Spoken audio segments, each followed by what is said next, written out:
അർസിങ് കൊണ്ടുവരിക എന്ന് ചോദിച്ചില്ലേ? ഇവര് പണ്ടേ ചോദിക്കണേ. അന്ന് മുതൽ മുജാഹിദിന് മറുപടി ഉണ്ട്. എത്രയോ വർഷങ്ങൾക്ക് മുമ്പ് മാത്രല്ല, അന്ന് ശബാബിനൊന്നൊരു ചോദ്യമുണ്ട്, ഇതേ ചോദ്യം തന്നെ. 1983 ആ കാലയളവ്, 90 ഇടയിലുള്ള കാലയളവിൽ ശബാബിനൊന്ന ചോദ്യം. ആ ചോദ്യോത്തരം തൗഹീദ്, പ്രാർത്ഥന, തൗഹീദ്, ചോദ്യങ്ങൾക്ക് മറുപടി എന്ന യുവത പ്രസിദ്ധീകരിക്കുന്ന പുസ്തകം ഇപ്പോഴും വിൽക്കുന്നുണ്ട്. നിങ്ങൾക്ക് വാങ്ങാൻ കിട്ടുന്ന പുസ്തകം നിങ്ങൾ വായിച്ചു നോക്കുക, അവിടെയുണ്ട് ഇത്. ഈ വാദ്യം കേട്ടോളൂ. ജിന്നുകൾ അള്ളാഹുവിന്റെ അടിമകളാണ്. ഖുറാഫിയുടെ ചോദ്യത്തിന് മറുപടി പറയാം. ജിന്നുകൾ അള്ളാഹുവിന്റെ അടിമകളാണ്. അവരുടെ അസ്തിത്വത്തെയോ കഴിവുകളെയോ സംബന്ധിച്ച് വിശദ വിവരങ്ങൾ ഖുർആനിലോ പ്രാമാണികമായ ഹദീസിലോ ഇല്ല. സുലൈമാൻ നബി അലൈഹിസ്സലാത്തു വസ്സലാം ജിന്നുകളെ കൊണ്ട് ജോലി ചെയ്യിപ്പിച്ചിരുന്നു. അവരോട് പല കാര്യങ്ങളും ആവശ്യപ്പെട്ടിരുന്നു. ഇനി അടുത്ത വാചകം കേട്ടോ. എന്നാൽ അദ്ദേഹം ജിന്നിനോട് പ്രാർത്ഥിച്ചുവെന്ന് ഖുർആനിലോ ഹദീസിലോ പറഞ്ഞിട്ടില്ല. അടുത്ത വാചകം കേട്ടോ.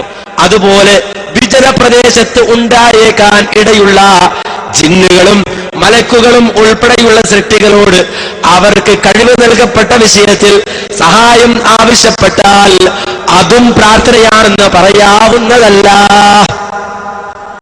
ഇത് ശബാബിനും കൃത്യമായി മുമ്പെഴുതിയതാ. ആ ചോദ്യോത്തരം തന്നെ യുവത പ്രസിദ്ധീകരിക്കുന്ന പ്രാർത്ഥന തൗഹീദ് ചോദ്യങ്ങൾക്ക് മറുപടി ഇന്നും ബുക്ക് സ്റ്റാളിൽ ചെന്നാൽ കിട്ടും. അതിൽ വരെ മുജാഹിദ് കൃത്യം. ഇപ്പൊ കണ്ടില്ലേ?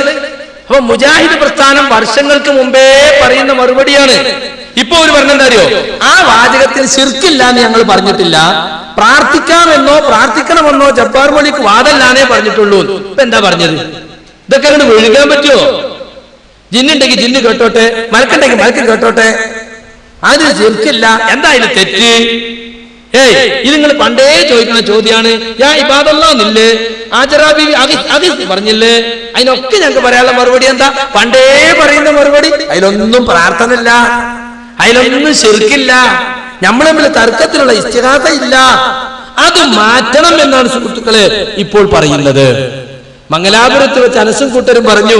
കാസർഗോഡ് ഹദീസ് സെമിനാറില് സക്കരിയ സലാഹി പറഞ്ഞു, അങ്ങനെ ഇസ്ലാഹില ലേഖനത്തിൽ ശിർക്കുണ്ടെങ്കിൽ കേന്നം പറയട്ടെ, അപ്പൊ നമുക്ക് തിരുത്തിക്കാം. തിരുത്തിക്കാന്നുള്ള വാചകം ഞാൻ പറഞ്ഞിട്ട് എനിക്ക് ഓർമ്മല്ല, കാസറ്റ് പരിശോധിക്കണം. പക്ഷെ കേന്നം പറയട്ടെ എന്ന് ഞാൻ പറഞ്ഞു. ഹാരിസേ, നമ്മൾ തമ്മിൽ തർക്കിക്കണ്ട. അത് എഴുതിയിട്ട് 3 കൊല്ലം കഴിഞ്ഞില്ലേ? 2010-ലോ 2011 നമ്മൾ നടത്തിയത്. 2010-11 നടക്കുന്നത്. അപ്പൊ ഇത്രയും കൊല്ലമായിട്ട് കേന്നം അതിൽ ശിർക്കുണ്ട് എന്ന് പറഞ്ഞിട്ടില്ല. ഇപ്പൊ ആരിസും കൂട്ടും പറഞ്ഞു നടക്കാൻ എന്താ? KJU-വിന്റെ പണ്ഡിതന്മാർക്ക് ആ ലേഖനത്തിൽ ശിർക്കുണ്ടെന്ന് ഞങ്ങളാ പഠിപ്പിച്ചു കൊടുത്തത്. അപ്പൊ KJU പണ്ഡിതന്മാർ നിലവാരം എത്ര ഉണ്ടാവും? നിങ്ങൾ ആളുകളോട് പറയാം, ഞങ്ങൾ പോയി പഠിപ്പിച്ചു കൊടുത്തു. ഇങ്ങനെയുണ്ട്. എന്നിട്ടോ ഇപ്പൊ കേന്നം പറഞ്ഞില്ലേ? എന്നിട്ട് എന്താ സക്കരിയ സലാഹി പിന്മാറാത്തത്? കേന്നത് പറയില്ല എന്നാ ഞാൻ വിചാരിച്ചിരുന്നത്. കാരണം ഇത്രയും കാലം ശിർക്കില്ല എന്ന് പറഞ്ഞൊരു സംഗതി പെട്ടെന്ന് ദിവസം മാറ്റി പറയോ KJU? ഒരു പണ്ഡിത സഭ ചെയ്യൂലെന്നാ ഞാൻ വിചാരിച്ചിരുന്നത്. പക്ഷെ അബ്ദുറഹ്മാൻ സലഫിയുടെ ക്ലച്ചുകളിൽ ഒതുങ്ങിയ KJU അതും പറഞ്ഞു കളഞ്ഞു. അത് എനിക്കെന്നാ ബോധ്യപ്പെടുത്തി തരീന്ന് ഞാൻ പറഞ്ഞു. അതുകൊണ്ട് ഞാൻ പുറത്തുപോയി. അത് ശിർക്കാണെന്ന് എനിക്കൊന്ന് ബോധ്യപ്പെടുത്തി തരീ. അത് ശിർക്കല്ല, അത് ശിർക്കാണെന്ന് എനിക്ക് പറയാൻ കഴിയില്ല. ലോക സലഫി പണ്ഡിതന്മാർ ആരും പറഞ്ഞിട്ടില്ല. അങ്ങനെയാണെങ്കിൽ ഒരുപാട് പണ്ഡിതന്മാർ ശിർക്ക് പ്രചരിപ്പിച്ചവരാകും. എത്രത്തോളം? ഇമാം ബുഖാരിയുടെ ഉസ്താദ് ഇബ്നു അബി ശൈബ അദ്ദേഹത്തിന്റെ ഗ്രന്ഥത്തിൽ ഇത് മൃഗം തെറ്റ് കൊതറിപ്പോയാലുള്ള പ്രാർത്ഥനയായിട്ട് എടുത്തു കൊടുത്തിട്ടുണ്ട്. ഇമാം ബൈഹഖിയുടെ അൽ ആദാബിൽ എടുത്തു കൊടുത്തിട്ടുണ്ട്. ബൈഹഖി ഇത്ര കൂടി പറഞ്ഞു, മൗഖൂഫുൻ അല ഇബ്നു അബ്ബാസ്, ഇത് റസൂൽ വരെ എത്തുന്നതല്ല, ഇബ്നു അബ്ബാസിന് മൗഖൂഫാണ്. എന്ന് മാത്രമല്ല, മുസ്തഅമലുൻ ഇൻദ സാലിഹീന മിൻ അഹ്ലിൽ ഇൽമി, പണ്ഡിതന്മാരിൽപ്പെട്ട സാലിഹീങ്ങളായ ആളുകൾ ഇത് ഉപയോഗിച്ചു വരുന്നുണ്ട്.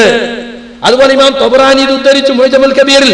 അദ്ദേഹം ഇത് പരീക്ഷിച്ച് ഫലം കണ്ടതാണ്. അതിനെ സംബന്ധിച്ച് മജ്മുഉ സവായിദിൽ ഹൈതമി പറഞ്ഞു, ലഅല്ല ഖായില ദാലികൽ മുസന്നിഫ്, അത് തബറാനി തന്നെ ആയിരിക്കാനാണ് സാധ്യത പരീക്ഷിച്ചത്. അപ്പൊ ഇവരൊക്കെ അത് ചെയ്തതാണ്. അവരൊക്കെ ഹദീസ് സഹിയാണെന്നൊക്കെ ചെയ്തതാണ്. ലൈഫാണെന്ന് നമുക്ക് മനസ്സിലായതുകൊണ്ട് നമ്മൾ ചെയ്യണ്ട. പക്ഷെ ആ വെളിയിൽ ശിർക്കില്ല. എന്തിനാ അതൊക്കെ പറഞ്ഞു? ഇമാമിങ്ങൾ പറഞ്ഞത് കൊണ്ട് നമ്മൾ ഉദ്ധരിക്കുന്നത് ഇമാമിങ്ങൾ ആരും ശിർക്ക് ചെയ്തിട്ടില്ല എന്ന് പറയാനാണ്. ഇപ്പൊ ചോദിക്കാൻ, ഇമാമിങ്ങളെ പലതും നമ്മൾ തള്ളിയിട്ടില്ലേ? ഇമാമിങ്ങൾ തെറ്റുപറ്റാത്തവരാണോ? അല്ല, തെറ്റാണെന്ന് തെളിയിക്കണം. അവർക്ക് പറ്റിയ തെറ്റ് നമ്മൾ പറഞ്ഞു. എന്ത്? ലഈഫായ ഹദീസ് സഹീഹാണെന്ന് വിചാരിച്ചു. അത് നമ്മൾ സ്വീകരിക്കേണ്ടതില്ല. പക്ഷെ അവർ മഅസൂമീങ്ങളാണെന്നോ തെറ്റുപറ്റാത്തവരാണെന്ന് നമ്മൾ പറഞ്ഞോ? നമ്മൾ ഇബാദുല്ലാഹ് വിളിക്കണം എന്ന് പറഞ്ഞിട്ടില്ല. പക്ഷെ അവർ ശിർക്ക് ചെയ്തിട്ടില്ല, അവർ ശിർക്കിലകപ്പെട്ടിട്ടില്ല, അവർക്ക് ഇബാദുല്ലാഹ് എന്നുള്ള വിളിയിൽ ശിർക്ക് കണ്ടിട്ടില്ല. ശൈഖുൽ ഇസ്ലാം ഇബ്നു തൈമിയ അദ്ദേഹത്തിന് തൗഹീദ് തിരിഞ്ഞില്ലേ? അദ്ദേഹം അൽ കലിമു തയ്യിബ് എന്ന ഗ്രന്ഥത്തിൽ ഈ ഹദീസ് എടുത്തു കൊടുത്തിട്ടുണ്ട്. മൃഗം ചാടിപ്പോയാൽ യാ ഇബാദുല്ലാഹി ഹബിസു എന്ന് വിജനപ്രദേശത്ത് വെച്ച് പറയാമെന്ന്. അതുപോലെ അദ്ദേഹത്തിന്റെ ശിഷ്യൻ ഇബ്നുൽ ഖയ്യിം അദ്ദേഹം വാബിലു സയ്യിബിലുണ്ട്. അതുപോലെ തുഹ്ഫത്തുൽ ദാഖിരിൽ ശൗക്കാനി പറഞ്ഞിട്ടുണ്ട്. അപ്പൊ ഇവർക്ക് ആർക്കും തിരിഞ്ഞില്ലേ? നവവി അൽ-അദ്കാറിൽ പറഞ്ഞിട്ടുണ്ട്. ഇതാണ് നമ്മൾ പറയുന്നത്. ഈ ഒരു വാദം അബ്ദുൽ ജബ്ബാർ മൗലവി പറഞ്ഞത് ശിർക്കാണ്, പിന്നെ നവവി പറഞ്ഞത് ശിർക്കാണ്. അങ്ങനെ എല്ലാവരെയും ശിർക്കാക്കി മുശ്രിക്കാക്കിയിട്ട് അങ്ങനെ KJയിൽ നിൽക്കണം എനിക്ക് ആഗ്രഹമല്ല. നിങ്ങൾ എന്നെ KJയുടെ പ്രസിഡന്റ് ആക്കാന്ന് പറഞ്ഞാലും എന്റെ പരലോകം നഷ്ടപ്പെടുത്തിയിട്ട് മുൻകാല ഇമാമുകളിൽ ശിർക്ക് ആരോപിക്കാൻ എന്നെ കിട്ടുകയില്ല എന്ന് ഉറക്കെ പ്രഖ്യാപിക്കാൻ ഞാൻ ആഗ്രഹിക്കുകയാണ്. അതൊരിക്കലും എനിക്ക് ചെയ്യാൻ പറ്റൂല. എന്റെ പരലോകം എനിക്ക് വലുതാണ്. കേന്ദ്രം തെരഞ്ഞെടുപ്പ് വരും പോകും, സെക്രട്ടറി പ്രസിഡന്റ് ആരും ആകും. പക്ഷെ ഇസ്ലാം ദീനി മാറ്റിമറിക്കുക, തൗഹീദ് മാറ്റിമറിക്കുക എന്ന് പറഞ്ഞാൽ അത് ചെറിയ സംഗതിയല്ല. സുഹൃത്തുക്കളെ, ഇവിടെ മാത്രല്ല, ഇനി അബ്ദുൽ ജബ്ബാർ മൗലവി ഇരുത്തിക്കൊണ്ട് ഇസ്തിഖാമ എന്ന പേരിൽ ആലപ്പുഴ ജില്ലയിൽ നടന്ന പരിപാടി കേട്ടോളൂ. മനസ്സിനെ പറയട്ടെ. മൗലവിയുടെ വാചകത്തെ സന്ദർഭത്തിൽ നടത്തിമാറ്റി ദുർവ്യാഖ്യാനിച്ചുകൊണ്ട് അതെ ജിന്നുകളോട് പ്രാർത്ഥിക്കാമെന്ന് ജബ്ബാർ മൗലവി പറഞ്ഞിരിക്കുന്നു, ജിന്നുകളോട് സഹായം തേടാമെന്ന് ജബ്ബാർ മൗലവി പറഞ്ഞിരിക്കുന്നു, അതിന് ജബ്ബാർ മൗലവി അനുവാദം കൊടുത്തിരിക്കുന്നു എന്ന പച്ചക്കള്ളം ഈ നാട് നീളെ പ്രചരിപ്പിക്കുകയാണ്. ജബ്ബാർ മൗലവിയുള്ള ഈ സദസ്സിൽ ജബ്ബാർ മൗലവി സാക്ഷി നിർത്തിക്കൊണ്ട് ആ വാദത്തിന് മറുപടി പറയുന്നു. ഒരിക്കലും അങ്ങനെ ഒരു വാദം മുജാഹിദ് പ്രസ്ഥാനം അവതരിപ്പിച്ചിട്ടില്ല, അവതരിപ്പിക്കുകയുമില്ല. കൃത്യമായി കാര്യങ്ങൾ പറഞ്ഞു കൊടുക്കും.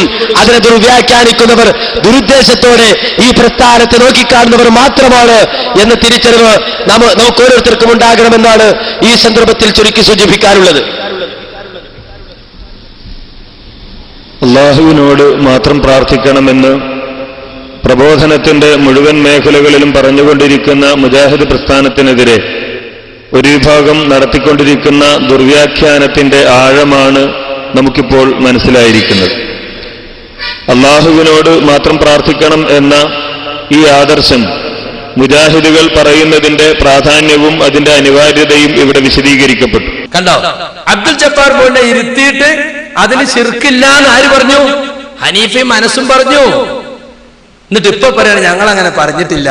ഇതൊക്കെ ജീവിച്ചിരിക്കുന്നില്ല. പണ്ടത്തെ മാതിരി മുണുങ്ങാൻ പറ്റുമോ? അസമൂല്യര് പറഞ്ഞ മാതിരി പ്രസംഗിച്ചാൽ കാറ്റിലങ്ങ് പോകും, എഴുതിയ രേഖപ്പെടും. ഖുർആൻ പരിഭാഷനെ എതിർത്തിട്ട് ഉപരി പറഞ്ഞതാ. വാമൊഴിയും വരമൊഴിയും വ്യത്യാസമുണ്ട്. വാമൊഴി പ്രസംഗിച്ചാൽ വായുവിൽ ലയിച്ചു പോകും, എതിർക്കാൻ കഴിവുള്ളവർ കേട്ടെന്നും വരില്ല. ആ കാലം കഴിഞ്ഞു പോയി. ഇത് അസമൂല്യരുടെ കാലമല്ല. ഇപ്പൊ ഇതൊക്കെ രേഖ ഉണ്ട്. കണ്ടോ? തെറ്റിദ്ധരിക്കും. ജബ്ബാർ മൗലവി എഴുതിയതിന് ശിർക്കില്ല, അങ്ങനെ ഒരു വാദം മുജാഹിദുകൾ പറഞ്ഞിട്ടില്ല, പറയുകയുമില്ല. ജബ്ബാർ മൗലവിയുടെ വാദത്തെ ദുർവ്യാഖ്യാനിക്കുകയാണ്, പച്ച കള്ളം പറയാണ്. അതൊക്കെ ഇപ്പൊ ചെയ്യണത് ആരാ? ഇവരാണ്. ഇവര് തന്നെ പറഞ്ഞതിന് ഇവർ തന്നെ എതിര് ചെയ്തുകൊണ്ടിരിക്കുകയാണ്. ഇനി നിങ്ങൾ നോക്ക്, അനസ് മുസ്ലിയാരോട് ചോദിച്ചു, ഇങ്ങനെ ശൗക്കാനി പറഞ്ഞിട്ടുണ്ടല്ലോ അദ്ദേഹത്തിന് തുഹ്ഫത്തുൽ ദാഖിരീനില് ഇങ്ങനെ ഈ ഹദീസില് കണ്ണിൽ കാണാത്തവരോട് ഈ ഇങ്ങനത്തെ കാര്യങ്ങളിൽ സഹായം ചോദിക്കാന്ന് തെളിവുണ്ട് എന്ന് പറഞ്ഞിട്ടുണ്ടല്ലോ. ശൗക്കാനി മുശ്രിക്കാണോ മുഅ്മിനാണോ എന്ന് ഒരു മുസ്ലിയാർ ചോദ്യം ചോദിച്ചു. അതിന് അനസ് കൊടുത്ത മറുപടിയുടെ ഒരു പ്രസക്ത ഭാഗം കേട്ടോളൂ. അപ്പൊ അള്ളയല്ലാത്തവരോട് പ്രാർത്ഥിക്കാമെന്ന് പറയുന്ന നിങ്ങൾ അള്ളയല്ലാത്തവരെ ആരാധിക്കാമെന്നാണ് യഥാർത്ഥത്തിൽ വാദിക്കുന്നത്. അതുകൊണ്ട് തന്നെയാണ് ഇത് ശിർക്കാണ്, കുഫ്റാണ് എന്ന് പറയുന്നത്. അങ്ങനെ വരുമ്പോഴാണ് അതേ ശൗക്കാനിയെ സംബന്ധിച്ച് ചോദിക്കുന്നത്. നേരത്തെ പറഞ്ഞു, എന്താ ശൗക്കാനി പറഞ്ഞത്? കണ്ണിൽ കാണാത്തവരോട് സഹായം തേടാം, അഥവാ കണ്ണിൽ നിന്ന് മറഞ്ഞു നിൽക്കുന്നവരോട് സഹായം തേടാം എന്ന് ഈ ഹദീസിൽ ഉണ്ട്, തെളിവ് പിടിക്കാം എന്ന്. എന്താണ് ഇതിന്റെ അർത്ഥം? കണ്ണുകൊണ്ട് കാണാത്തവരോട് സഹായം തേടാൻ പാടില്ല എന്ന് ആരാ പറഞ്ഞത്? ഒരാളെ സംബന്ധിച്ചിടത്തോളം ലളിതമായി പറഞ്ഞു തരാം. ഒരാൾ കുളിക്കാൻ ബാത്റൂമിലേക്ക് കയറി, അങ്ങനെ വാതിലടച്ചു, സോപ്പ് തീർന്നുപോയി, ഭാര്യ അടുക്കളയിലാണ്, ഭാര്യയെ കാണുന്നില്ല. ആ ഭാര്യ വിളിച്ച് സോപ്പ് എടുക്കൂ എന്ന് പറഞ്ഞാൽ കാണാത്ത ഭാര്യയോട് സഹായം തേടുകയാണ്. പക്ഷെ ഇയാൾക്കറിയാം എന്റെ ശബ്ദം കേൾക്കുന്ന പരിധിയിൽ ആരുണ്ട്? ഭാര്യയുണ്ട്, കണ്ണുകൊണ്ട് കാണുന്നില്ല. അങ്ങനെ കണ്ണുകൊണ്ട് കാണാത്തവരോട് സഹായം തേടാം എന്ന് ഈ ഹദീസിലുണ്ട്. കാണാത്തവരോട് ഞങ്ങളോട് സഹായം തേടാം. അതിനിപ്പോ ആർക്കും തർക്കില്ല. ആർക്കാ തർക്കം? ഒരാൾ കുളിമുറി ഇരിക്കുമ്പോ ഭാര്യ അടുക്കളയിലാണ്, എന്റെ ശബ്ദം കേൾക്കുന്ന വരുന്നില്ല ഭാര്യയുള്ളത്, മോളെ ആ സോപ്പിംഗ് എടുക്ക് എന്ന് പറഞ്ഞാൽ ഒരിക്കലും അത് തെറ്റല്ല, ഒരിക്കലും അത് കുറ്റകരമല്ല എന്നാണ് പറഞ്ഞത്. കണ്ടോ മുസ്ലിയാരെ ചോദ്യം എന്താ? മൂസ മുസ്ലിയാരെ ചോദ്യം മുഅ്മിനീങ്ങളായ ജിന്നുകളോടും മലക്കുകളോടും സഹായം ചോദിക്കാമെന്ന് ഈ ഹദീസിൽ തെളിവുണ്ടെന്ന് ആര് പറഞ്ഞു? ഇങ്ങനെ മരുഭൂമിയിൽ വെച്ച് ഇങ്ങനെ പ്രത്യേക ഘട്ടത്തിൽ ചോദിക്കാന്ന് തുഹ്ഫത്തുൽ ദാക്കിൽ ശൗക്കാനി പറഞ്ഞിട്ടുണ്ടല്ലോ. അത് മൂപ്പര് പറയണേ, ഒരിക്കലും ഒരു തെറ്റുമില്ല. ഭാര്യ നമ്മൾ കുളിമുറിയിലാകുമ്പോ ഭാര്യയോട് സോപ്പ് കൊടുക്കുമോളെ എന്ന് പറയുന്നത് പോലെയാണ്. ശബ്ദം കേൾക്കുന്ന പരിധിയിൽ ഭാര്യ ഉണ്ടെന്ന് വിചാരിച്ചാൽ ഒരു തെറ്റില്ല, ഒരിക്കലും തെറ്റല്ല. ഇങ്ങനെയുണ്ട്. നമ്മളിപ്പോ പറഞ്ഞ എന്താ അറിയോ? ഇങ്ങനെ മലക്കിനോടോ ജിന്നിനോടോ സഹായം ചോദിക്കൽ ഹറാമാണ്, ശിർക്കിലേക്കുള്ള വസീലയാണ്. ഈ പറഞ്ഞ ശിർക്ക് തന്നെ പറയണം, ഇവിടെ തെറ്റല്ല എന്നറിയാം. നമ്മള് ഹറാമാണ്, ശിർക്കിലേക്കുള്ള മാർഗാണ്. ഒരു ജിന്നിനോട് ഒരു മലക്കിനോട് ഭൗതിക കാര്യങ്ങൾ പോലും ചോദിക്കാൻ പാടില്ല. അള്ളാഹിനോട് മാത്രം ചോദിക്കുന്ന കാര്യം ചോദിച്ചാൽ ശിർക്ക് തന്നെ. അതിന്റെ കൈവപ്പെട്ട അതിന് ചെയ്തു തരാൻ കഴിയുന്ന എന്തെങ്കിലും കാര്യം ചോദിച്ചതെങ്കിലോ അത് ശിർക്കിലേക്കുള്ള വസീലയാണ്, ഹറാമാണ്. അള്ളാന്റെ റസൂൽ ഒരിക്കലും ചോദിച്ചിട്ടില്ല, സഹാബത്തും ചോദിച്ചിട്ടില്ല. അത് ശിർക്കാന്ന് പറയാത്തിനപ്പോ പുറത്താക്കണം. ഇയാള് പറഞ്ഞ് തെറ്റല്ല. നീ കേട്ടോളി. അതുപോലെ തന്നെ ഇപ്പൊ ഒരു സ്ഥലത്ത് മലക്കുണ്ട്, മലക്കിന്റെ സാന്നിധ്യമുണ്ട്, പക്ഷേ മലക്കിനെ കാണുന്നില്ല.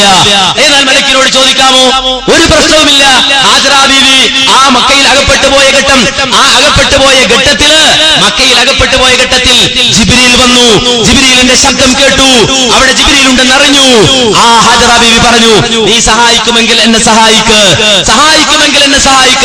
അവിടെ ഒരു ശബ്ദമുണ്ട്, ശബ്ദം കേൾക്കുന്ന പരിധിയിൽ ഒന്നുണ്ട് എന്ന് മനസ്സിലാക്കിയിട്ട് എന്നെ സഹായിക്കുമെങ്കിൽ സഹായിക്കൂ എന്ന് പറഞ്ഞാൽ അത് തെറ്റാണ്, അത് കുറ്റകരമാണ് എന്ന് ഒരാളും പറഞ്ഞിട്ടില്ല, പറയുകയും ഇല്ല. അപ്പൊ കണ്ണുകൊണ്ട് കാണാത്തതിനോട് അതിന്റെ സാന്നിധ്യം ഉറപ്പിച്ച് താൻ കേൾക്കുന്നിടത്ത് അതുണ്ട് എന്ന് മനസ്സിലാക്കിയിട്ട് അവരോട് എന്തെങ്കിലും സഹായം തേടാമോ? അത് തെറ്റല്ല, കുറ്റകരമല്ല എന്ന് കിട്ടും എന്നാണ് ഈ ഹദീസിന്റെ അടിസ്ഥാനത്തിൽ ഷൗക്കാനി പറഞ്ഞിട്ടുള്ളത്. അതുകൊണ്ട് ഞങ്ങളെ സംബന്ധിച്ചിടത്തോളം അതിൽ തർക്കിക്കേണ്ട കാര്യം ഇല്ല, അഭിപ്രായ വ്യത്യാസം ഉണ്ടാകേണ്ട കാര്യമില്ല, അഭിപ്രായ വ്യത്യാസം പറയേണ്ട കാര്യമില്ല. നേരെ മറിച്ച് കണ്ണുകൊണ്ട് കാണാത്തൊന്നിനോട് സഹായം തേടാമോ ഇല്ലയോ എന്നല്ല നമ്മെ സംബന്ധിച്ച തർക്കം. ഇനി സാക്ഷാൽ മുഹീദ്ദീൻ ശൈഖ് തന്നെ നമ്മൾ അതിനപ്പുറത്ത് നിൽക്കുന്നുണ്ട്. ഇവിടുന്ന് ഞാൻ മൈക്കിലൂടെ പറഞ്ഞ മൊയ്തീൻ ശൈഖ് അവിടുന്ന് കേൾക്കാണെന്ന് വിചാരിക്കുക. ഓ മൊയ്തീൻ ശൈഖ് സുഖാണോ, ഒന്നിങ്ങ് വന്ന് മുയിലാർക്കൊന്ന് മറുപടി പറയോ എന്ന് ചോദിച്ചാൽ അത് തെറ്റാണ് എന്ന് ഞങ്ങൾക്ക് വാദില്ല. ഇവിടെ കണ്ട് കാണാൻ കഴിയാത്ത ആ പരിധിയിൽ, ശബ്ദം കേൾക്കുന്ന പരിധിയിൽ ആരുണ്ട്? ആ വ്യക്തിയുണ്ട്. എങ്കിൽ അയാളോട് ചോദിക്കാം. ഇനി മൂസ മുസ്ലിയാർ തന്നെ പുറത്തേക്ക് പോയി, മൂസ മുസ്ലിയാരെ നിങ്ങൾ പോവുകയാണോ എന്ന് നിങ്ങളെ കാണാതെ ഞാൻ വിളിച്ചു ചോദിച്ചാൽ മൂസ മുസ്ലിയാർ പുറത്തുനിന്ന് ഉത്തരം നൽകിയാലും ഇല്ലെങ്കിലും അതിലൊരു തെറ്റുമില്ല, ഒരു കുറ്റവുമില്ല. അത് ഷൗക്കാനി പറഞ്ഞു. കണ്ടോ, തെറ്റുമില്ല, കുറ്റവുമില്ല, തർക്കിക്കേണ്ട കാര്യമില്ല, അഭിപ്രായ വ്യത്യാസം ഉണ്ടാകേണ്ടതില്ല. ആരാ പറഞ്ഞത് എന്നൊക്കെയാ ചോദിക്കണത്. അതേ ആളിപ്പോ പറയാണ് അത് ശിർക്കാണ്, ശിർക്കല്ല എന്ന് പറഞ്ഞാൽ സംഘടനയിൽ നിൽക്കാൻ പറ്റൂല. നമ്മൾ പറഞ്ഞ ഹറാമാണ്, വസീല ശിർക്കിലേക്കുള്ള വസീലാണ്. ഹാജറ ബീവി ചോദിച്ച നമുക്ക് തെളിവല്ല. കാരണം ഹാജറ ബീവി സംഭവത്തെ കുറിച്ച് ശൈഖുൽ ഇസ്ലാം ഇബ്നു തൈമിയ പറഞ്ഞു, വഖൗലു ഹാജർ അഗിൻ കാന ഇൻദക ഖൈറുൻ നൗഖബാത്, നീ എന്നെ സഹായിക്കുമോ, നിന്റെ അടുക്കൽ സഹായമുണ്ടെങ്കിൽ എന്ന ശബ്ദത്തോട് ഹാജറ ബീവി പറഞ്ഞ വാക്ക് ഇൻ ജുഇല ഖൗലുഹാ ഹുജ്ജതൻ ഫി ശർഇ, അവരുടെ ആ വാക്ക് ശർഇൽ ഹുജ്ജത്തായി സ്വീകരിച്ചാൽ ഫഇന്നമാ യദുല്ലു അലൽ ജവാസ്, അത് ജായിസാണ് എന്നതിനെ അറിയിക്കും. വഇൻ ലം യുജ്അൽ ഹുജ്ജതൻ, അവരുടെ ആ വാക്ക് ശർഇൽ ഹുജ്ജത്ത് അല്ലെങ്കിലോ ഫി ശർഇൽ വഹുവ സവാബ്, അതാണ് ശരിയായ നിലപാട്.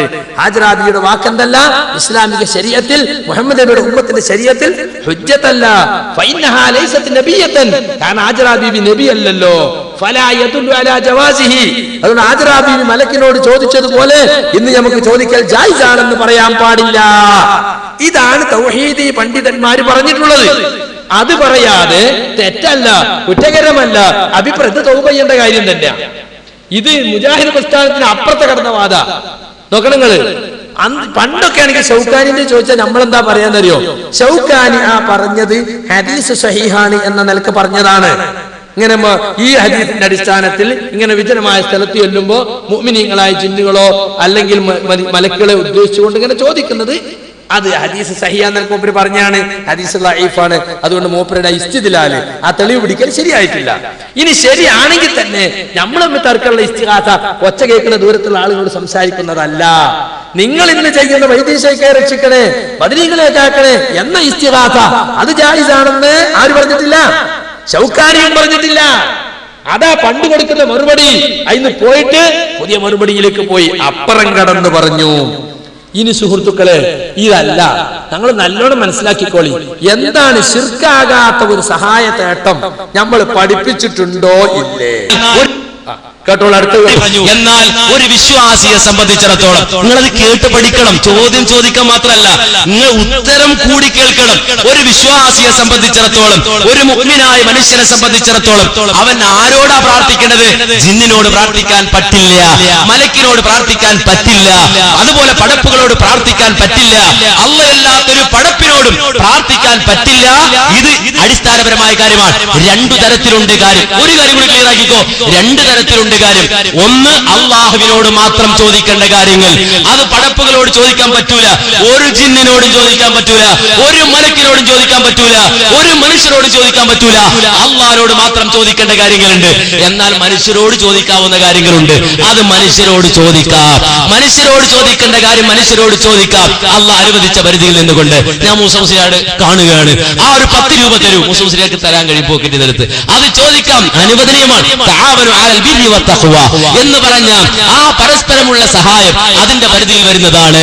എന്നാൽ വളരെ വ്യക്തമായി നിങ്ങൾ മനസ്സിലാക്കണം, അള്ളാഹുവിനോട് മാത്രം ചോദിക്കേണ്ട കാര്യങ്ങൾ അതൊരിക്കലും പടപ്പിനോട് ചോദിക്കാൻ പാടില്ല. അത് നിങ്ങൾ അമ്പിയാക്കന്മാരോട് ചോദിക്കുകയാണ്, ഔലിയാക്കന്മാരോട് ചോദിക്കുകയാണ്, അതുപോലെ ജിന്നുകളോട് ചോദിക്കുകയാണ്. സ്വാലിഹുകളായ ജിന്നുകളോട് നിങ്ങൾ ചോദിക്കുകയാണ്, അത് ശിർക്കാണ്, അത് കുഫ്റാണ്. ഇതാണ് ഞങ്ങളുടെ വാദം. ഇത് വ്യക്തമായി മനസ്സിലാക്കണം. അതുകൊണ്ട് ശൗക്കാനി മുശ്രിക്കാണോ അല്ലേ, അയാളുടെ ഏത് ജാതിപ്പെട്ടാണ്, താലൂക്ക് ഓഫീസിൽ സർട്ടിഫിക്കറ്റ് വാങ്ങണം എന്ന് സൂചിപ്പിച്ചുകൊണ്ട് ഞാൻ നിർത്തുകയാണ്. ഇനി ഇതിപ്പോ 2011 കണ്ടോ, 2011 3-ാം മാസത്തിലാണ് ഇത് നടക്കുന്നത്. എന്നിട്ടൊരു സഹോദരൻ ഫോൺ ചെയ്തു, അല്ല ഉസ്താദ്, ഞങ്ങളെ ആജറാബിന്റെ സംഭവം ഭയങ്കര കൺഫ്യൂഷനാണ്. എന്താ കൺഫ്യൂഷൻ? മലക്കിന്റെ സാന്നിധ്യം ഉണ്ട് എന്ന് ചോദിച്ചൂടെ? അല്ല ഉസ്താദെ, മലക്കിനെ നമ്മൾ കാണുന്നില്ല. അതൊന്നും ശിർക്ക് വരൂല. ഇപ്പൊ പറയണതോ, കണ്ണ് കാണാത്തവൻ എന്ത് ചോദിച്ചാലും ശിർക്കാണ്. കണ്ടോ, ഹറാമെന്ന് പറഞ്ഞോളി, ശിർക്കിലേക്കുള്ള വസീല പറഞ്ഞോളി. ചോദിക്കപ്പെടുന്ന വിഷയം അള്ളാഹിനോട് മാത്രം ചോദിക്കേണ്ടതാണോ ശിർക്ക് തന്നെ? അല്ല, അതിന്റെ കൈവിൽ അതിന് ചെയ്തു തരാനാണോ? അത് ഹറാമാണ്, ചോദിക്കാൻ പാടില്ല. വസീലയിലെ ശിർക്കാണ്, പറ്റൂല. എന്നിട്ടോ വസീലയിലെ ശിർക്ക് എന്ന് പറഞ്ഞാലും ശിർക്ക് അസ്ഗർ അല്ലേ? അബ്ദുറഹ്മാൻ സലഫിന്റെ പൊതു വ്യാഖ്യാനം അല്ല. വസീലയിലെ ശിർക്ക് എപ്പോഴും ശിർക്കും അസ്ഗർ ആയിക്കൊള്ളുന്നില്ല. അപ്പൊ ഖബറിന്റെ മീതെ കുബ്ബ ഉണ്ടാക്കൽ, ഖബർ കെട്ടിപ്പൊക്കൽ, അത് ശിർക്കിലേക്കുള്ള വസീലയുള്ള മാർഗാണല്ലോ, ഉറപ്പല്ലേ? പക്ഷെ അത് ശിർക്കുന്റെ അസ്ഗറാന്ന് ആരും പറഞ്ഞിട്ടില്ല. എന്താ കാരണം? അത് ബിദ്അത്താണ്. ശിർക്കിലേക്കുള്ള പക്ഷേ ശിർക്കുൻ അസ്ഗർ അല്ല. അപ്പൊ എല്ലാ സമയത്തും വസീലയിലെ ശിർക്ക് ശിർക്കുൻ അസ്ഗർ ആയിക്കൊള്ളുന്നില്ല. പിന്നെ ശിർക്കുൻ അസ്ഗറും പൊറുക്കപ്പെടാത്തതാണ്, ശിർക്കുൻ അക്ബറും പൊറുക്കപ്പെടാത്തതാണ്. അപ്പൊ വസീലയിലെ ശിർക്കും പൊറുക്കപ്പെടാത്തതാണ് എന്ന രീതിയിലൊക്കെ വ്യാഖ്യാനിക്കുന്നുണ്ട്. അത് ശരിയല്ല. ശിർക്കുൻ അസ്ഗറിനെ സംബന്ധിച്ചും ശിർക്കുൻ അക്ബറിനെ സംബന്ധിച്ചുള്ള വ്യത്യാസം പണ്ഡിതന്മാർ വ്യക്തമാക്കിയിട്ടുണ്ട്. അത് ശൈഖുൽ ഇസ്ലാം ഇബ്നു തൈമിയ പറഞ്ഞിട്ടുണ്ട്. ഇബ്നു തൈമിയക്ക് ആ വിഷയത്തിൽ 2 അഭിപ്രായമുണ്ടെന്നും, എന്നാൽ ജംഹൂറിന്റെ അഭിപ്രായം എന്താണ്?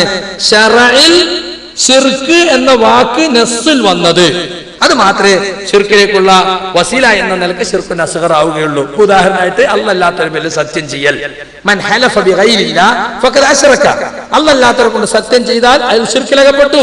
അപ്പൊ ശിർക്കിന് വ്യക്തമായി വന്നു, അത് ശിർക്കിലേക്കുള്ള വസീലാണ്, ശിർക്കുൻ അസ്ഗറാണ്. ഇതാണ് ബഹുഭൂരിഭാഗം പണ്ഡിതന്മാരുടെ അഭിപ്രായം. ഇനി സുഹൃത്തുക്കളെ, തിരുവനന്തപുരം മുഖാമുഖത്തില് ഒരു മടവൂരി ഇദ്ദേഹത്തോട് ചോദിക്കാണ്, ജിന്നുകളോട് സഹായം തേടുന്നതിൽ ശിർക്കാകാത്ത വല്ല തേട്ടവും ഉണ്ടോ? നല്ലവണ്ണം ശ്രദ്ധിക്കണം. ഇതാണ് മർമ്മം. ഇവിടെ നിന്നാണ് ഇവരെ നമ്മൾ ശിർക്കാരോപിക്കുന്നത്. എന്താണ് ഞാൻ ഒപ്പിടാത്ത വിഷയം? നല്ലോണം മനസ്സിലായിക്കോളി. ജിന്നിനോട് സഹായം തേടിയാൽ ശിർക്കാകാത്ത വല്ല തേട്ടവും ഉണ്ടോ? നേരത്തെ ഇവിടെ പ്രാർത്ഥനയെന്ന് പറഞ്ഞു, പ്രാർത്ഥനയെന്ന് അവരാരും ആരോപിച്ചിട്ടില്ല. ജിന്നിനോട് സഹായം തേടാമെന്നാണ് നിങ്ങൾ പറഞ്ഞതായിട്ട് പറഞ്ഞത്. ഞാൻ ചോദിച്ചത്, ജിന്നിനോട് സഹായം ചോദിച്ചാൽ ശിർക്കാകാത്ത വല്ല തേട്ടവും ഉണ്ടോ? നമുക്കൊരു മടവൂരിയോട് തന്നെ ചോദിച്ചു നോക്കാം. അത് ഞങ്ങളല്ലേ തീരുമാനം. നിങ്ങളുടെ ചോദ്യം ഞങ്ങൾ പറഞ്ഞുകൂടെ ചോദിച്ചു? നിങ്ങൾ മടവൂരി അല്ല, അത് എനിക്കറിയാം. നിങ്ങൾ മടവൂരി ആയതുകൊണ്ടല്ലല്ലോ അങ്ങനെ പറഞ്ഞത്. മറുപടി ഇപ്പൊ എങ്ങനെ പറഞ്ഞു? ഇപ്പൊ നിങ്ങൾ ഒരു പഠിച്ചിട്ട് വലുതായതുകൊണ്ട് എനിക്ക് പ്രയാസമൊന്നുമില്ലല്ലോ. ആ ഖുർആൻ സുന്നത്ത് പറയാൻ പോണത്. ഖുർആൻ സുന്നത്ത് അല്ലാതെ വേറെ അതിൽ ഇപ്പൊ വടവൂരികൾ ഖുർആൻ സുന്നത്ത് അല്ലാതെ പറയുന്നത്. അത് ഒരു ചോദ്യം ഉണ്ട്, അവിടെ കേട്ടെ. അപ്പൊ ഏതായിരുന്നാലും അതിന് മറുപടി പല വിധത്തിലുണ്ട്. മറുപടി പല വിധത്തിൽ പറഞ്ഞുതരാ. അതായത് ഏതെങ്കിലും സഹായം തേട്ടം അങ്ങനെ ഉണ്ടോന്നാ, ജിന്നുകളോട് സഹായം തേടിയാൽ അങ്ങനെ ഏതെങ്കിലും ഒരു സഹായം തേട്ടം ഉണ്ടോന്നാ. അതിനെ വിശദീകരിച്ചുകൊണ്ട് സാക്ഷാൽ മടവൂരികൾ തന്നെ പറയാം, നിങ്ങളെന്ന് വെച്ചാൽ വിഷമിക്കണം, ഞങ്ങൾ അഡ്വാൻസ് ആയിട്ട് ഇച്ചിരി ബോധപൂർവ്വം അവരെ കവർ ചെയ്ത് പറയണോണ്ട് പ്രശ്നമൊന്നുമില്ലല്ലോ. അല്ലല്ലോ, കേട്ടോളൂ. ജിന്നുകൾക്ക് അല്ലാഹു നൽകുന്ന കഴിവ് മനുഷ്യ കഴിവിന് അതീതമെങ്കിലും അതിന് അഭൗതികമെന്ന് വിശേഷിപ്പിക്കുന്നത് ഇസ്ലാമിക കാഴ്ചപ്പാടിൽ ശരിയല്ല. അഭൗതികമായ കഴിവ് എന്ന് നാം ഉദ്ദേശിക്കുന്നത് അല്ലാഹു സൃഷ്ടികൾക്കാർക്കും നൽകാത്ത കഴിവാണ് എന്ന് പറഞ്ഞുകൊണ്ട് ജിന്നുകൾക്കുള്ള കഴിവിനെ സംബന്ധിച്ച ഒരു വിശദീകരണം. എന്നിട്ട് വീണ്ടും ഇതിൽ കാണാം, അതുപോലെ വിജനപ്രദേശത്തുണ്ടായേക്കാനിടയുള്ള ജിന്നുകളും മലക്കുകളും ഉൾപ്പെടെയുള്ള സൃഷ്ടികളോട് അവർക്ക് കഴിവ് നൽകപ്പെട്ട വിഷയത്തിൽ സഹായം ആവശ്യപ്പെട്ടാൽ അതും പ്രാർത്ഥനയാണെന്ന് പറയാവുന്നതല്ല. അപ്പൊ ജിന്നുകൾക്ക് കഴിവ് നൽകപ്പെട്ട വിഷയത്തിൽ ഏതെങ്കിലും ഒരാൾ സഹായം ചോദിച്ചാൽ അതിനെയും പ്രാർത്ഥനയാണ് എന്ന് പറയാൻ കഴിയില്ല. ഒരു ഉദാഹരണം പറഞ്ഞുതരാം. ഇപ്പൊ ഒരു ജിന്ന് ഇവിടെ വരികയാണ്. ആ ജിന്നിനെ സംബന്ധിച്ചിടത്തോളം ഏതെങ്കിലും ഒരു രൂപത്തിൽ ഇവിടെ വന്നു, എനിക്ക് അയാളെ കാണാം. അയാളെ സംബന്ധിച്ചിടത്തോളം അയാളെ ഞാനോട് സംസാരിക്കണം, എന്താ ജിന്ന സുഖാണോ, എവിടുന്നാ വരുന്നത്, എങ്ങനെയുണ്ട് എന്ന് അയാളോട് സംസാരിച്ചാൽ അത് അഭൗതികമല്ല. അയാളെ സംബന്ധിച്ചിടത്തോളം അങ്ങനെ ചോദിച്ചതുകൊണ്ട് ശിർക്കാവുകയുമില്ല. ഇപ്പൊ അങ്ങനെ ജിന്നാണെന്ന് തിരിച്ചറിഞ്ഞ് വഹി വേണമെന്നാണ് അബ്ദുറഹ്മാൻ സലഫി പറഞ്ഞത്. ഇത് ഇയാൾക്ക് വഹിയുള്ള കാലത്ത് പറഞ്ഞതാ, പിന്നെ വഹി നിലച്ചു.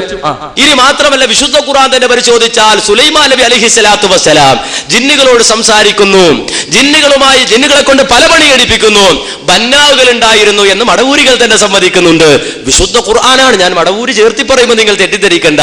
വിശുദ്ധ ഖുർആൻ തന്നെ പറയാണ് സുലൈമാൻ നബിയുടെ സന്നിധിയിൽ ജിന്നുകൾ ഉണ്ടായിരുന്നു, ആ ജിന്നുകളെ കൊണ്ട് സുലൈമാൻ നബി പണിയെടുപ്പിച്ചിരുന്നു എന്ന്. അപ്പൊ അധീനമാക്കി കൊടുത്തിട്ടല്ലേന്നാ. അപ്പൊ ജിന്നാണല്ലോ, സംഗതി മനുഷ്യനായില്ലല്ലോ. അധീനപ്പെടുത്തിയത് കൊണ്ട് മനുഷ്യനല്ലാതാകുന്നില്ല. ജിന്നായ രൂപത്തിൽ തന്നെ സുലൈമാൻ നബിയുടെ മുന്നിൽ ജിന്ന് വന്നിരുന്നു. ഇഫ്രീത്ത് അടക്കമുള്ളവരുണ്ട്.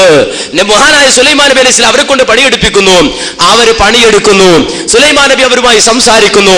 അത് ശിർക്കല്ല, അത് ശിർക്കാണെന്ന് പറയുക സാധ്യമല്ല. ഇനി ആ രൂപത്തിൽ ആരെങ്കിലും പറഞ്ഞെങ്കിൽ അത് ഖുർആനിന് വിരുദ്ധമാണ്. ഖുർആനിന് വിരുദ്ധാണ്. ശിർക്ക് ആകാത്തൊരു സഹായത ഉണ്ട് എന്നാ മൂപ്പര് പറയണത്. അത് ശിർക്കാന്ന് പറഞ്ഞാൽ ഖുർആനിന് വിരുദ്ധാണ്. കാരണം എന്താ, സുലൈമാൻ നബിയുടെ സദസ്സിൽ ജിന്നുകൾ ഉണ്ടായിരുന്നു, ജിന്നോട് സംസാരിച്ചിരുന്നു, പണിയെടുപ്പിച്ചിരുന്നു. അതുകൊണ്ട് അങ്ങനെ ആരുണ്ടെങ്കിൽ അത് ഖുർആനിനെതിരാണ്, അത് ശിർക്കാണെന്ന് പറയൽ. ഇപ്പൊ ഖുർആനെതിരെ ക്യാമ്പയിൻ നടത്തിക്കൊണ്ടിരിക്കുന്നത് ആദർശ വിശദീകരണം. എന്നാൽ ഒരു കാര്യം നിങ്ങൾ ശ്രദ്ധിച്ചുകൊണ്ട് മനസ്സിലാക്കിക്കൊള്ളണം. ഒരാളെ സംബന്ധിച്ചിടത്തോളം അയാൾക്ക് എന്തെങ്കിലും ഒരു പ്രയാസമുണ്ടായി, അയാളെ സംബന്ധിച്ചിടത്തോളം പ്രാർത്ഥന ഉയർന്ന സന്ദർഭമുണ്ടായി എങ്കിൽ ആ സന്ദർഭത്തിൽ ജിന്നെ രക്ഷിക്കണേ, ജിന്നെ സഹായിക്കണേ, ജിന്നെ എന്നെ രക്ഷിക്കണേ, എന്റെ പാപം പുറത്തു തരണേ, എന്റെ പ്രയാസം നീക്കി തരണേ, ജിന്നെ എനിക്ക് സന്താനങ്ങളെ തരണേ എന്നിങ്ങനെ ചോദിച്ചാൽ അത് ശിർക്കാണ്, അത് കൊടും പാപമാണ്. അതിനെക്കുറിച്ചാണ് ഖുർആൻ പറഞ്ഞത്, ഇൻ തദ്ഉഹും, അതിനെ കുറിച്ചാണ് ജിന്നെ രക്ഷിക്കണേ, ജിന്നെ കാക്കണേ, ജിന്നെ ഹിദായത്തിലാക്കണേ. അങ്ങനെ ഞങ്ങൾ ആരെങ്കിലും പറയുന്നുണ്ടോ? ആരും പറയുന്നില്ല. പിന്നെ നിങ്ങൾ എന്തിനാ ഞങ്ങൾക്ക് ഇന്തദൂഹു ഓതുന്നത്? നിങ്ങൾ നമ്മക്കിത് ഇന്തദൂഹു അല്ല ഓതുന്നത്. കണ്ടോ, ഇതാണ് നുണ പറഞ്ഞാല്. ഞങ്ങൾ സുലൈമാൻ നബി സംസാരിച്ചതും സാന്നിധ്യം അറിഞ്ഞിട്ട് പറയുന്നതുമായ ഒരു ലൈഫായ ഹദീസിന്റെ വ്യാഖ്യാനത്തിൽ വന്നൊരു കാര്യം പണ്ടേ ഞങ്ങൾ പറഞ്ഞു വരുന്ന ശിർക്കല്ല എന്ന് പറഞ്ഞതിന്റെ പേരിൽ നമ്മളെ പേരിൽ ഇന്തദൂഹും ഇയ്യാക നഅ്ബുദു കോതിയിലെ ജിന്നെ രക്ഷിക്കണേ, ജിന്നെ കാക്കണേ എന്ന് പറഞ്ഞ പ്രാർത്ഥന അതിനെതിരെ ഇന്തദൂഹും ഓതാൻ പാടുള്ളൂ. സത്യം പറഞ്ഞിരുന്ന കാലത്തുള്ള അത് പ്രാർത്ഥനയുടെ ഏതെങ്കിലും ഒരു ഘട്ടം, ആ ഘട്ടം ജിന്നുകളുമായി ബന്ധപ്പെടുന്ന വിഷയത്തിൽ വന്നുപോയാൽ ഒരിക്കലും നിങ്ങൾ അവരോട് ദുആ ചെയ്താൽ ലാ യസ്മഉ ദുആഅക്കും, നിങ്ങളുടെ പ്രാർത്ഥന ജിന്നായാലും മലക്കായാലും പ്രവാചകന്മാരായാലും ആരായാലും അവർ കേൾക്കുകയില്ല. വലൗ സമിഉ, ഇനി കേൾക്കുമെന്ന് സങ്കല്പിച്ചാൽ തന്നെ മസ്തജാബു ലക്കും, അവർ നിങ്ങൾക്ക് ഉത്തരം തരില്ല. അത് ജിന്നാണെങ്കിലും മലക്കാണെങ്കിലും മനുഷ്യരാണെങ്കിലും അമ്പിയാക്കന്മാരാണെങ്കിലും ആരാണെങ്കിലും ആ പ്രാർത്ഥന അവരിലേക്ക് തിരിച്ചാൽ ഒരിക്കലും ഉത്തരം തരില്ല. അപ്പൊ നാം പറഞ്ഞു വന്നത്, ഒരിക്കലും ജിന്നിനോട് പ്രാർത്ഥിക്കുക എന്നത് പാടില്ല. പ്രാർത്ഥനാ ഭാവമുള്ള ഒരു തീട്ടവും ജിന്നിനോടല്ല, മലക്കിനോടല്ല, മനുഷ്യരോടല്ല, ഒരാളോടും പാടില്ല. അങ്ങനെ ചെയ്താൽ അത് ശിർക്കാണ്. അങ്ങനെ പ്രാർത്ഥിച്ചാൽ ആരും ഉത്തരം തരില്ല. ജിന്ന് തരില്ല, മലക്ക് തരില്ല, അതുപോലെ തന്നെ മനുഷ്യൻ തരില്ല, പ്രവാചകന്മാർ തരില്ല, ആരും തരില്ല. ഇത് ഞാൻ പറയുമ്പോൾ നിങ്ങളൊരു കാര്യം മനസ്സിലാക്കണം. യഥാർത്ഥത്തിൽ ജിന്നിനോട് പ്രാർത്ഥിക്കാം എന്ന് പറഞ്ഞത് സാക്ഷാൽ മടവൂരികളാണ്. ഇത് ഞാൻ പറയണമെന്ന് ചോദിച്ചാൽ അങ്ങനെ പ്രാർത്ഥിക്കാന്ന് പറയുന്നവരുണ്ട്. അത് നിങ്ങൾ മനസ്സിലാക്കിയിരിക്കണ്ടേ. ഇസ്ലാമിനെ സംബന്ധിച്ചിടത്തോളം അള്ളാഹുവിനോട് മാത്രമേ പ്രാർത്ഥന പറ്റുള്ളൂ. ജിന്നിനെ ഞാൻ പറഞ്ഞു, അവരെ കീഴ്പ്പെടുത്തപ്പെട്ട അല്ലെങ്കിൽ മുന്നിൽ വന്ന് നിന്ന് നമ്മളുമായി സംസാരിക്കുന്ന ഒരു ഘട്ടമുണ്ട്, നമ്മുടെ സാന്നിധ്യത്തിലെത്തുന്ന ഒരു ഘട്ടമുണ്ട്. അങ്ങനെ ഘട്ടം ഉണ്ടാകുമെങ്കിൽ അവരോട് സംസാരിക്കുന്നതുകൊണ്ട് തെറ്റൊന്നുമില്ല. അഭൗതികമായ മാർഗത്തിൽ ഒരാളോടും തേടാൻ പാടില്ല, ജിന്നിനോടും പാടില്ല. ആ അഭൗതികമായ മാർഗത്തിൽ ജിന്നിനോട് തേടിയാൽ ശിർക്കാണ്, കുഫ്റാണ്, യാതൊരുവിധ സംശയവുമില്ല. അപ്പോ വിഷയം വളരെ ക്ലിയർ ആയി. ശിർക്കാകാത്ത ഒരു സഹായ തേട്ടം നമ്മൾ പഠിപ്പിച്ചിട്ടുണ്ട്. അത് ശിർക്കല്ലാന്ന് എപ്പോഴും പറയണം, അത് മാറ്റി പറയണം എന്നാണ് പറയുന്നത്. അതാണ് ആദർശ വ്യതിയാനം. അതാണ് 2012 പുതിയ തൗഹീദ്. KNM ഇലക്ഷനോടനുബന്ധിച്ച് അബ്ദുറഹ്മാൻ സലഫി മൂവർ സംഘവും കൊണ്ടുവന്നിട്ടുള്ള പുതിയ തൗഹീദ്. ആ തൗഹീദ് ഒരിക്കലും തന്നെ നമുക്ക് സ്വീകരിക്കാൻ പറ്റുന്നതല്ല. ഇവിടെ സുഹൃത്തുക്കളെ, നിങ്ങൾ മനസ്സിലാക്കണം, ഈ ശിർക്കല്ലാത്ത സഹായ തേട്ടം ശിർക്കാണ് എന്ന് പറഞ്ഞു ഒപ്പിടണം എന്ന് പറഞ്ഞു. അപ്പൊ എന്നെ നിർബന്ധിച്ചപ്പോ എന്നോട് പറഞ്ഞത്, ആ സക്കരിയാൻ ഇവിടെ ഒപ്പിട്ടില്ലെങ്കിൽ സംഘടന പിളരാൻ പോവാണ്, സംഘടനയിൽ എന്റെ ചേരി ഉണ്ടാകാൻ പോവാണ്, കേസും കൂട്ടവും കാര്യവും 10 കൊല്ലമായിട്ടില്ല ഒരു പിളർപ്പ് കഴിഞ്ഞിട്ട്. അപ്പൊ ഞാൻ ഭയപ്പെട്ടു, എന്നെ ഭീഷണിപ്പെടുത്തുന്ന സ്ഥലത്ത് സംസാരിച്ചു. നിന്റെ ഒരൊറ്റ ഒപ്പ് കൊണ്ട് ഈ പ്രസ്ഥാനം വളരുന്നതിൽ നിന്ന് രക്ഷപ്പെടും. നീ ഇപ്പൊ ഒപ്പിട്ട, നിനക്ക് ഏതായാലും ഒരു സഹായം ചോദിക്കാൻ അഭിപ്രായമില്ലല്ലോ, അള്ളാഹിനോട് മാത്രം ചോദിക്കണം. ഏതായാലും ശിർക്കന്നെ ഭൗതിക കാര്യമാണെങ്കിൽ പോലും അത് ഹറാമാണ്, ശിർക്കിലേക്കുള്ള വസീലയാണ്, ആ വാതിൽ അടക്കേണ്ടതാണ്, അത് വർജിക്കപ്പെടേണ്ടതാണല്ലോ നിന്റെ അഭിപ്രായം. തീപ്പി ചോദിക്കുക. അതുകൊണ്ട് സക്കരിയ ശിർക്കിലേക്കുള്ള വസീലും ശിർക്കും, എന്നാ പിന്നെ എന്താ ഒപ്പിടുന്നതിന് ഒപ്പിട് എന്ന് പറഞ്ഞു. അങ്ങനെ ഭീഷണിപ്പെടുത്തിയപ്പോ മാത്രല്ല ഞാൻ പറഞ്ഞു, ഞാൻ ഇങ്ങനെ ഒപ്പിടാം, ശിർക്കാവുന്നതും ഹറാമാകുന്നതും ഉണ്ട് എന്ന് എഴുതാം. അപ്പൊ അത് വേറെ എവിടെ ഇവിടെ എഴുതാൻ പറ്റില്ല, കണ്ടോ. അപ്പോ അങ്ങനെ പറഞ്ഞ് അവസാനം പറഞ്ഞത്, എന്റെ വസീലയിലെ ശിർക്കാരാണ് ഞങ്ങൾ പറയില്ല, ശിർക്കാണോ എന്ന് ഒപ്പിടാൻ പറ്റുമോ ഒപ്പിട്ടോ, അല്ലെങ്കിൽ ആ സംഘടനയിൽ വലിയ കുഴപ്പം വരാൻ പോകുന്നു നിന്റെ ഒറ്റ ഒപ്പിന്റെ പേരിൽ. അപ്പൊ ഞാൻ ഭയപ്പെട്ടു, ഒരു ഫിത്തന ഭയപ്പെട്ടിട്ട് എന്റെ മനസ്സിലുള്ളത് അത് ശിർക്കാകാത്തോണ്ടല്ലോ റബ്ബേ, ആ നിലയ്ക്ക് ഞാൻ ഒപ്പിട്ടു. അതിനെ സംബന്ധിച്ച് മഞ്ചേരിയിൽ ഞാൻ പറഞ്ഞു, ഇല്ലാമൻ ഉക്രിഹ, നിർബന്ധിക്കപ്പെട്ടവൻ ഒഴികെ, ഖൽബുഹു മുത്മഇന്നുൻ ബിൽ ഈമാൻ, അയാളുടെ ഹൃദയം എന്താണ്, സത്യവിശ്വാസം കൊണ്ട് സമാധാനം അടഞ്ഞാണ്. അങ്ങനെ ഒരു കുഫറിന്റെ വാക്ക് പറയേണ്ടി വന്നാൽ പോലും കുറ്റല്ലാന്നാ ഖുർആൻ പറയുന്നത്. കുഫറിന്റെ ഒരു വാക്ക് പറഞ്ഞാൽ അത് ഞാൻ പറഞ്ഞപ്പോ ഒരു ഉദാഹരണം പറഞ്ഞു. നമ്മൾ വണ്ടിയിൽ ഇങ്ങനെ പോകുമ്പോ ഒരു അയ്യപ്പൻ വിളക്കോ താലപ്പുല്ലുണ്ട്, തടഞ്ഞു നിർത്തി പൈസ വെച്ചു. നമ്മൾ പറഞ്ഞു, നിങ്ങൾ നമ്മളോട് പൈസ വെക്കണത് ശരിയില്ല, കാരണം ഇത് വിശ്വാസികൾ നടത്തുന്ന ഒരു കാര്യം. ഞാൻ ഏകദേശ വിശ്വാസിയാണ്. നേരെ വെച്ചൊരു പാവപ്പെട്ടവരെ സഹായിക്കാനോ വീട് വെക്കാനോ നിങ്ങൾ ചോദിച്ചോളി, ഇറങ്ങണ ഇറക്കിയിട്ട് നിർത്തി വിളിക്കട അയ്യപ്പ ശരണം എന്ന് വിളിക്കുക. അപ്പൊ നമ്മള് ഭീഷണിപ്പെടുത്തുമ്പോ ചിലപ്പോ വിളിക്കൂലേ, നമ്മളെ മനസ്സിൽ വിശ്വാസം ഇല്ലെങ്കിലും അവിടെ ക്ലിപ്പ് നിർത്തും, കണ്ടോ വിളിക്കൂലേ. ഇയാൾ ചോദിക്കാം, നിങ്ങൾ വിളിക്കോ നമ്മൾ ആരെങ്കിലും വിളിക്കോ, അയ്യപ്പ ശരണം വിളിക്കോ. അപ്പൊ എന്നെ വിളിക്കൂല, അന്ന് ഇയാൾ വിളിക്കാനാ പറഞ്ഞത്. കണ്ടോ, എന്നിട്ട് ആയത്തുണ്ടോ, കണ്ടോ ശിർക്കിലേക്ക് പോയാൽ ആകാശത്തിന് വീണവനെ പോലെയാണ് ശിർക്കിലേക്ക് പോയി. ഞാൻ പറഞ്ഞൊരു ഉദാഹരണമാണ്. എന്തിന് നിർബന്ധിച്ചിട്ട് ഒരാളെ കുഫറിന്റെ വാക്ക് പറയിപ്പിച്ചാൽ, മനസ്സിൽ വിശ്വാസമുള്ളതോടുകൂടി അങ്ങനെ രക്ഷപ്പെടാൻ വേണ്ടി അഭിനയിച്ചാൽ അത് കുറ്റല്ലാന്ന് ഞാൻ പറഞ്ഞതാ. അതിന്റെ നടുക്ക് മുറിച്ചിട്ട് ആ ഫുൾ ക്ലിപ്പ് ഒന്ന് കണ്ടോളിങ്ങള്. കണ്ടോ, ഇബാദത്താകുന്ന ഇസ്തിആനത്തിനെ പറ്റിയാ ചോദിക്കുന്നത്. ലാ യജൂസു സർഫുഹാ ലിഗൈരില്ല ലാ മിനൽ ജിന്നി വലാ മിനൽ ഇൻസി വലാ മിനൽ മലായികത്തി വലാ ഗൈരിഹിം. ആ ഇബാദത്ത് തിരിച്ചുവിടാൻ പാടില്ല. ജിന്നിലേക്കും തിരിച്ചു വിട്ടൂടാ, മലക്കിലേക്കും തിരിച്ചുവിടാ, മനുഷ്യനിലേക്കും തിരിച്ചു വിട്ടൂടാ. കണ്ടോ, അപ്പൊ എല്ലാ സഹായത്തോട്ടവും ശിർക്കാണെങ്കിൽ മനുഷ്യനോട് സഹായത്തോട്ടം ശിർക്കാന്തിൽ വന്നിടോ. വൈരുദ്ധ്യാണിത്, നോണ പറഞ്ഞാൽ അങ്ങനെ ഉണ്ടാവും. എന്നിട്ട് ഇതിനെ എന്നെ കൊണ്ട് ഒപ്പിടിച്ചത് ആലോചിച്ച് നോക്കണം. ഇതിന് ഒപ്പിടണം. ഞാൻ ഒപ്പിടാൻ ഒരു സൂക്ഷ്മത കാണിച്ചപ്പോ എന്താ പറഞ്ഞറിയോ, ഇവിടെ ഇറങ്ങിയാൽ ഇതാ സംഘടന പിളരാൻ പോവാണ്, അന്റെ വസീലത്ത് ശിർക്ക് വരാമെന്ന് ഞങ്ങൾക്ക് പറയാൻ പറ്റില്ല, ശിർക്കാണെന്ന് ഞങ്ങൾ ഒപ്പിട്ട പോകാൻ ഒപ്പിട്ടില്ല എന്ന് പറയും. നീ ഇവിടെ നിന്നിറങ്ങി ആ സംഘടന 2 കഷ്ണമാകാൻ പോവാണ്. സംഘടന ചിത്രത വരാൻ പോവാണ്. ഇവിടെ കാന്തപുരത്തെയും ചെറുശ്ശേരിയെയും ഒക്കെ നാളെ ഈ സമുദായം എങ്ങനെയാണ് ഓർക്കുന്നത്, അങ്ങനെയായിരിക്കും സക്കരിയ നിന്നെ ഓർക്കുക. ഞങ്ങൾ ജനങ്ങളോട് പറയുന്നത് ഇതാണ് എന്ന് പറഞ്ഞിട്ട് സംഘടന ഉപയോഗിച്ച് അന്റെ എല്ലാം ഞങ്ങൾ പുറത്തു കൊണ്ടുവരും. സംഘടന പിളരും, സംഘടനയിൽ ഐക്യം ഉണ്ടാവില്ല, ചിദ്രത ഉണ്ടാവില്ല. വസീലത്തിന്റെ ശിർക്കും തമ്മിൽ വലിയ വ്യത്യാസം ഉണ്ടാവും. ഒന്നണ്ട് ഒപ്പിട്ടൂടെ സക്കരിയ എന്ന് പറഞ്ഞിട്ട് ഞാൻ ഒരു വലിയ ഫിത്തന ഭയപ്പെട്ടിട്ട് ഒപ്പിട്ടു. ഖുർആനിൽ പറഞ്ഞല്ലോ, ഇല്ലാമൻ ഉക്രിഹ വഖൽബുഹു മുത്മഇന്നുൻ ബിൽ ഈമാൻ, നിർബന്ധിക്കപ്പെട്ടവനൊഴികെ അവന്റെ ഹൃദയം മുത്മഇന്നുൻ ബിൽ ഈമാൻ, വിശ്വാസത്താൽ സമാധാനമടഞ്ഞതാണ്. ഇപ്പൊ നമ്മള് ഒരു ബിംബത്തിന്റെ അടുത്ത് കൊണ്ടുപോയിട്ട്, ഇപ്പൊ നമ്മൾ ചില സ്ഥലത്തൊക്കെ ഉണ്ടല്ലോ, പോകുമ്പോ അയ്യപ്പൻ വിളക്കിന് വണ്ടി കൈയാട്ടി നിർത്തി പൈസ എടുക്കൂലാർണ വണ്ടി വിളിക്കട അയ്യപ്പ ശരണം വിളിക്കട. വിളിക്കൂല നമ്മള് അയ്യപ്പ ശരണം, നമുക്ക് അയ്യപ്പ ശരണം അല്ലാതെ മനസ്സിലുണ്ടാവൂലേ? അതുപോലെ എന്നെ ഹറാസ് ചെയ്തിട്ട് എന്നിട്ട് അവസാനം ഞാൻ ഒപ്പിടാൻ തയ്യാറായപ്പോ പിന്നെ സലഫിന്റെ ഡയലോഗ് ഇനി നിർബന്ധിച്ച് ഒപ്പിടിച്ചാണ് പറയുന്നത് കേട്ടോ. അതാണ് കുതന്ത്രം. ഞാൻ ഒപ്പിട്ടു. ഞാനെന്താ TP പറഞ്ഞത് പ്രശ്നം പെടുത്തിയിരുന്നു സക്കരിയ, നീ ഒരു ഒപ്പിട്ട ഈ പ്രശ്നം പെടുത്തിരും. പിന്നെ നമ്മക്കടി രണ്ടഭിപ്രായം ഉണ്ട് എന്നറിയില്ല. നമ്മൾ എന്തിനാ രണ്ടഭിപ്രായം ഉണ്ടാണ്? അപ്പൊ ഈ പ്രശ്നം അവസാനിക്കുകയാണെങ്കിൽ ഇന്ത്യ ഒരു ഒപ്പുകൊണ്ട് തീരുകയാണെങ്കിൽ എനിക്കതിലോട്ട് വിശ്വാസമല്ല. ജമിയത്തുൽമന്റെ ഫത്വ പറഞ്ഞ അത്ര ആളുകൾ അങ്ങനെ വലിയ ഫുർഖാനുൽ അലീമായി കൊണ്ടെടുക്കുന്ന സാധനമല്ല. ആ നിലക്ക് ഞാൻ ഒരു ഫിത്ന ഒഴിവാക്കാൻ, ചിത്രത ഒഴിവാക്കാൻ വേണ്ടി ഒപ്പിട്ടു. പക്ഷെ പിറ്റേന്ന് തുടങ്ങി ജാമ്യന്ന് പ്രചരണം, ചെറുശ്ശേരിയെയും കാന്തപുരത്തെയും നേരിടുന്നത് പോലെ നിന്നെ ഞങ്ങൾ തെരുവിൽ നേരിടുമെന്ന് പറഞ്ഞപ്പോഴാണ് സക്കരി ഒപ്പിട്ടത്. അപ്പൊ അതാണ് വിഷയം. ക്ലിയർ ആയില്ലപ്പോ? അപ്പൊ ഞാൻ അയ്യപ്പനെ വിളിക്കാന്നാ പറഞ്ഞ് ഇവിടെ പ്രചരിപ്പിച്ച എത്ര നേരാണ് അതിനുവേണ്ടി വ്യാഖ്യാനിച്ചറിയോ? ഞാൻ പറഞ്ഞത് എന്നെ നിർബന്ധിച്ച് ഒപ്പിടിച്ചു. അപ്പോ നിർബന്ധിത ഘട്ടത്തിൽ ഒരു കുഫറിന്റെ വാക്ക് പറഞ്ഞാൽ പോലും തെറ്റില്ല എന്ന് സൂറത്ത് നഹലിലെ 106 എഴുതി വെച്ചോളി. സൂറത്ത് നഹല് 106 അതിന്റെ വ്യാഖ്യാനത്തിൽ ചെറിയ മുണ്ടോ പറഞ്ഞത് എന്താണ്? ചെറിയ മുണ്ടോ പറപ്പൂരേരി പരിഭാഷല്ലേ? അതിൽ പറയാ അള്ളാഹു നോക്കുന്നത് മനുഷ്യരുടെ മനസ്സിലേക്കാണ്. മനസ്സിൽ ഉറച്ച വിശ്വാസമുള്ള ഒരാൾ നിർബന്ധിതാവസ്ഥയിൽ അവിശ്വാസ പ്രഖ്യാപനം നടത്തുകയോ വിഗ്രഹ പൂജ നടത്തുകയോ ചെയ്തു പോയാൽ അയാൾ കുറ്റക്കാരനല്ല. അയ്യപ്പ ശരണന് വാക്ക് പറയില്ല, വിഗ്രഹ പൂജ നടത്തിയാൽ പോലും എന്തില്ല, കുറ്റക്കാരനല്ലെന്നാ നമ്മളെ ഖുർആൻ പരിഭാഷ പഠിപ്പിക്കണത്. നിർബന്ധിത സാഹചര്യത്തിൽ കുഫറിന്റെ വാക്ക് പറയില്ല, വിഗ്രഹ പൂജ നടത്തിയാൽ തന്നെ. എന്നിട്ട് ഇവിടെ ഒരു ഈച്ചന്റെ ഹദീസ് കൊണ്ടുവന്നു. എന്താ സംഗതി? രണ്ടാളുകൾ ഈച്ചന്റെ ഹദീസ് അങ്ങോട്ട് വായിച്ചിട്ട് എന്താ സക്കരിയ സലാഹി ആ ഈച്ചന്റെ ഹദീസിനെതിരല്ലേ പ്രവർത്തിച്ചത് എന്നാ ഇവിടെ ഖുർആനിനപ്പുറം ഈച്ചന്റെ ദുർബലമായ ഹദീസ്. ആ ഈച്ചന്റെ ഹദീസ് ലഈഫാ.